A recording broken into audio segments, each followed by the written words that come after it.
My grandmother, Stella Hodges, was a domestic worker, the largest work category for Negro women identified in the 1947 St. Louis Urban League Annual Report. It listed 2,308 cleaners in private homes, 656 laundry workers, 485 ironers, and 297 maids. Yet on December 16, 1950, my grandmother purchased a house from her landlords, Richard and Betty Bennett, at 2649 Bernard Street in Mill Creek for $1,400. She had saved the $100 down payment from her meager salary. 20 years after leaving Earle, Arkansas for St. Louis, she would finally have a home of her own with her son, his wife, and their 8 children. She would be the last in a long line of owners of the 100-year-old Italianate-style 2-story dwelling.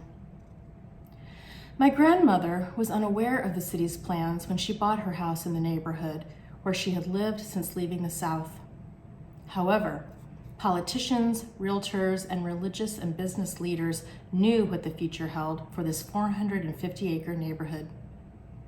Egged on by a series of derisive articles in the local media, the city was moving to deem the area blighted. The designation would pave the way for the eventual erasure of an entire African American community to make way for an interstate highway to the suburbs.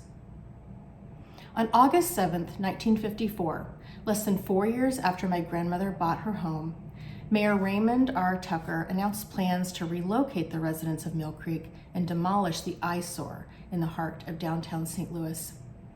He touted St. Louis as the home of the nation's largest urban renewal project.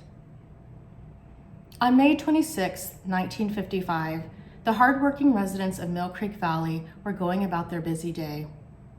Most of them were unaware of what the headline of that day's St. Louis Post-Dispatch about a bond issue passed by city and county voters meant for their future. The looming and lasting change was buried in a list of 23 propositions that included hospital improvements, street widening, new parks, and new expressways. Listed merely as slum clearance, the proposition allocated $10 million to acquire 2,000 homes, churches, schools, and businesses through condemnation or purchase and demolish them for redevelopment. Aldermen passed a final measure on the Mill Creek Plan on March 21, 1958, by a 27-1 vote. The lone dissenter was Alderman Archie Blaine, Democrat, who initially supported the project. In the debate preceding the ballot, Blaine pointed out that 97% of Mill Creek is in my ward. He charged that no adequate provision for rehousing the area's low-income residents were in place. I'm in favor of better housing, but not in favor of slums moving to other parts of the city, he protested. The local League of Women Voters, the Archdiocese of St. Louis, and eventually the NAACP endorsed the mostly federally funded project. 8 months later, the first wrecking ball struck in Mill Creek and permanently destroyed a viable urban neighborhood of more than 20,000 people.